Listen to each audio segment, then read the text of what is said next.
Right. Now let's welcome to the stage a young engineer who will take us through the fascinating world of RAG. Let's give a warm welcome to Kamila Bobkowska. You okay? You're okay? Hello, everyone. So my presentation will be about RAG and combining the power of LLMs with external knowledge sources. But I would like to start by telling you a little bit about myself.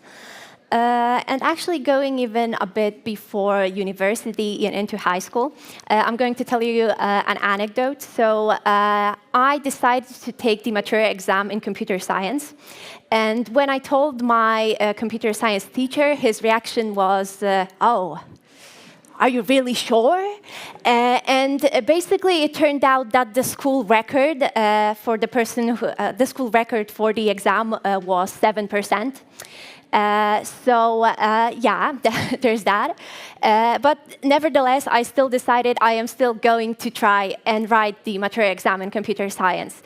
And unfortunately, that was not all that happened when it came to like adversary with me and trying to do computer science. Also, during my time in high school, my math teacher generally believed that women were not really meant for STEM math, not really thing a woman could do or like could be potentially good at. But as you can see, I'm here. Hopefully, I proved them wrong. And what I wanted to say by this is that basically, don't listen to when people tell you you can't do something. Try it for yourself, and then decide if you want and can do something or not. Okay, and that was basically my high school years. And then I started university, and during my time at university, I got into a summer apprenticeship at Nokia in 2021. Then I became a working student because I was continuing my studies, because I also did my master's degree. My master's degree was actually in artificial intelligence with a major in machine learning. And then after I was done with my studies, I got a permanent position at Nokia as an SDAN R&D engineer. And in my day-to-day, I basically program in Python, but I am actually kind of a full-stack developer, you might say. And I still am quite interested in AI, hence why I'm doing this presentation. So. Sorry. So the agenda. We're going to be talking about what is RAG, kind of the architecture behind that solution, some example use cases, and advantages and disadvantages. Just a kind of heads up, this is going to be a very general overview. We're going to be going over the naive approach to RAG. There is also the modular one, advanced one, and graph one, but obviously we do not have time to go through all of that. Instead, we're going to be focusing on the basic idea because I want everyone to kind of be aware after this presentation what even RAG is. Because you might be hearing that abbreviation and just be wondering, OK, great, RAG. But we're going to kind of get into the nitty-gritty. So we've also had LLM in the title. That kind of translates to large language models. And ChatGPT is an example, as we have kind of saw based on the previous presentations. A lot of people are aware what it is, so I'm not going to be re-explaining it.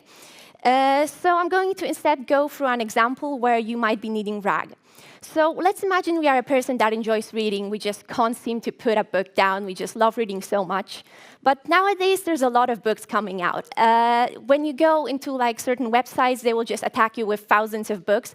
It's hard to decide which one to read, and also even to read what the books are about. So what you might want to do is kind of find a place where you can learn more about books without going through thousands of pages. So let's assume that our favorite bookstore has a chatbot app, and it's going to be using ChatGPT behind. OK, and I'm going to kind of give you the answer. I'm going to be trying to find information about the book James by Percival Everett.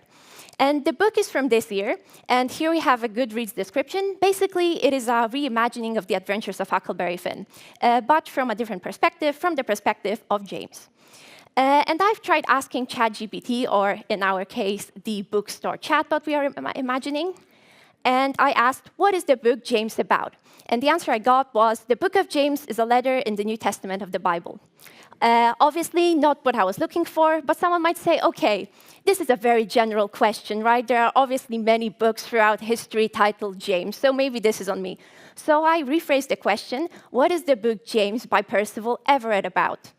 And once again, this time, yeah, the book exists, but it is published in 2022, and it is a unique and introspective exploration of the life and thoughts of James, the brother of the famous writer William James. As we have seen, that's not the case. It is a reimagining of the adventures of Huckleberry Finn. Maybe the LLM had a bad moment. I've tried again. And this time, we can see that still, published in 2022, but this time it takes us on a unique surrealistic approach to exploring grief, memory, and the nature of identity. So what happened here? Why aren't we getting the answer we are expecting? Why aren't we getting James, the book in 2024, and what it is? So actually, we are experiencing a hallucination, which we have also kind of mentioned before during this conference. But we're also experiencing something else. You see, ChatGPT that we have access to now doesn't actually have current data, current information, because it needs to be trained. It needs to kind of gather up all those documents and kind of look at them and, OK, this is this is this, this is that. But the current ChatGPT that we are using has finished actually being trained in 2023, which means that it simply doesn't have the information that the book James by Percival Everett came out this year. So this is a place where we might be needing RAG, which is an approach that lets us kind of to access certain documents, even though they are not in the training base of the LLM. And additionally, what it can also do is give us sources. Because as you can see here, this just tells us, like, OK, this is a book, according to him, published in 2022, but there is no kind of source. How does he know that? What kind of sources did he use? So we're going to finally be explaining what RAG actually stands for. So RAG stands for Retrieval Augmented Generation. But to make things easier, we're going to go one by one what those words actually mean. So first we have retrieval. And we want to retrieve the information we need, right? As we've mentioned, in our case, we want to retrieve the information that James is a book written in 2024, correct? Yeah. And in this case, we would want to retrieve the data from a certain spot, an external data source, for example, a database. Then we have augmented, to augment the input by adding the retrieved data. So we have the data about the book, we are retrieving it, and we want to kind of put it with the original question about what is the book James about and kind of pass it on. And then finally, the generation, the most important step. This is the step that we are kind of constantly would be doing with ChatGPT. We want to be generating the text. We want to generate a response based on the data that we now have, right? Based on the data that we got from the database. OK, and here we have a more formal definition, a system, usually a chatbot, capable of taking an outsized knowledge base that the system has not seen during the training. Because like I've mentioned, the current ChatGPT, for example, doesn't have current up-to-date knowledge. OK, and now we're going to go over the architecture, and I'm going to be going over it with the example that we already have. So this is kind of how generally a RAG would work. We are starting with a prompt inquiry. In our case, the prompt could be, you are a helpful bookstore chatbot trying to find details about books for a client. The query, the question that we have already heard a few times, what is the book James by Percival Everett about? And that question is kind of traveling. It is being changed into a mathematical representation, because obviously computers do not understand text, they understand numbers. And we are looking at a knowledge source we have, for example, a database, a place where we can keep multiple documents. And we are kind of looking at those documents and trying to find that information. We can imagine we have one document that is from Goodreads, and that we have the explanation what the book James is about. We are kind of grabbing that information from there, attaching it to our original prompt inquiry, which we can see we went through 1, 2, 3. This is the kind of thing that we have retrieved. And now we have 4. We have the prompt, the query, and the enhanced context, which in our case is kind of information we have retrieved from the database. And now, finally, with all of that, we are kind of asking the actual LLM for us to generate the answer. And we are returning that answer to the user. Now, for some example use cases. There are many ways in which RAG can be applied. For example, it can be used as an interactive help with a manual. We can imagine that there are certain manuals that have over thousands of pages, and while you can just press Ctrl F and search for information as you go, it can be troublesome. So RAG could potentially help a user because they can just type, OK, how do I actually install program X? And it just kind of shows you the snippet, and it can also potentially show you the page it is on, which is something I've mentioned before, that you can actually kind of get that extra knowledge of like, OK, you have this information, but where is it actually from? It can boost customer support. It can be better the educational resources, help with financial analysis, or accelerate legal research. I kind of mentioned all of them together because I want to kind of mention the details now. Similar to the first example, with, for example, legal research and financial analysis, what might be important and why we might want to be using RAG is just sheer amount of documents. We are dealing with a lot of documents. And while it is possible for a human to work with that, RAG is a good kind of way to help amend that, to not have to do all of that manual labor and kind of fasten all of that, right? Another thing is that, for example, with financial analysis or like any medical assistance we could also be doing, we are usually dealing with data that you can't really, that it is private and is like exclusive to, for example, a company. So you can't just be asking the open ChatGPT for help, because if you ask, for example, if John Doe is making $2,000 a week, can I give him a loan, right? Because you can't be leaking personal information of someone. And now we're going to advantages and disadvantages, because there is no perfect solution. While RAG is helpful, it's important to remember that it is not like an amazing solution that will solve all of our problems just forever. So the first pro is that it minimizes hallucinations and misinformation. We want to minimize the things that the LLM is kind of returning, but are not true, right? And it helps with that because we kind of have the sources in the database that you can kind of base your output on that, and not just on what is kind of feeling in the moment. Then we have, it is a cheaper solution than fine-tuning a model. Fine-tuning a model is when you have an existing LLM, and you want to kind of tune all of the little flickers on it to adjust it better, to give better outputs that are more appropriate for a certain area of knowledge. For example, if you would have a medical LLM, you would have to fine-tune it to, for example, understand all of the special medical names in Latin, right? And that takes time because, like I've mentioned, the models are very big. So that is why the current, for example, ChatGPT, the model that we are using right now that is free for use, is from December, because the models are not just trained overnight. It takes a lot of time and a lot of resources because, like the name says, large language models, they are very big. One might say they're kind of hard to comprehend for a normal person just how big they are and how many parameters they are using. And fine-tuning means that you are kind of trying to slightly adjust all of those little parameters. So that means like it takes a lot of time. Then we have using domain-specific data, which makes for better answers. Like I slightly touched upon in my previous slide, this has to do if you have, for example, data that you just can't use in an open setting, right? With models that kind of can remember, for example, the information you are inputting. You can use domain-specific data, so you can use something you have in your database, and you know you can't leak anywhere outside. Additionally, maybe in your company you're using, for example, an abbreviation that out and about means something completely different. For example, if a company would use the abbreviation IG, for everyone, pretty much, it would mean Instagram, but maybe for this company, it means something completely different, and obviously, we want to use the correct abbreviation. Then we have more up-to-date information. When you are using a RAG and you have that external data source, you can update the info more easily. For example, if the manual suddenly gets an update and there are 20 new pages, you can kind of work that into RAG much more easier than, for example, if you would have to retrain the whole model and add the extra pages.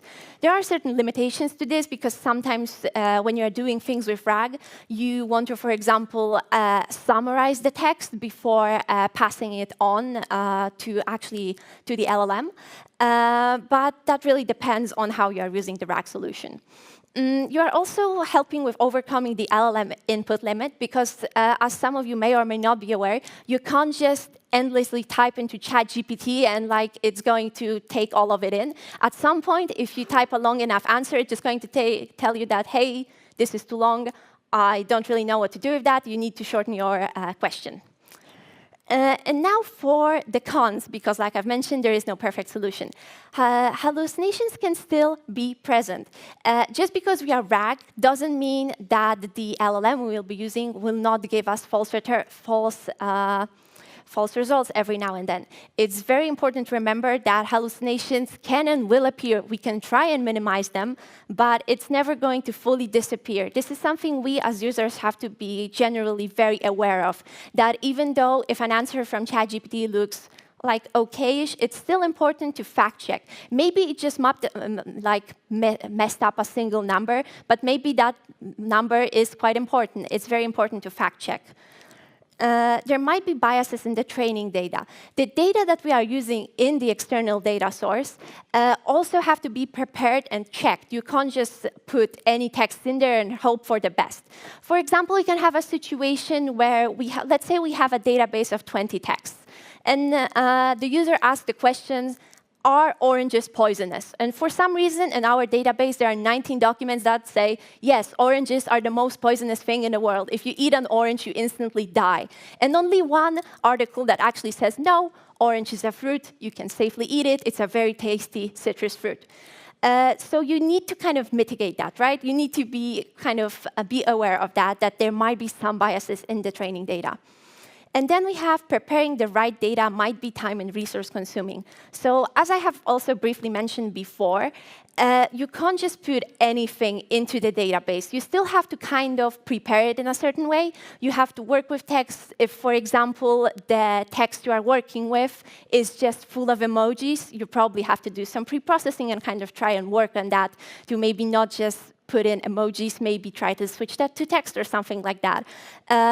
For example, you can also have a PDF that has a table. You have to kind of interpret the table in the correct way, because if you just give kind of the raw information from the table, like let's just say you put the raw info from the table and you just get words, that doesn't really tell anyone anything. Even if a human would see it, they might assume that it might have come from a table, but you still aren't really sure, right?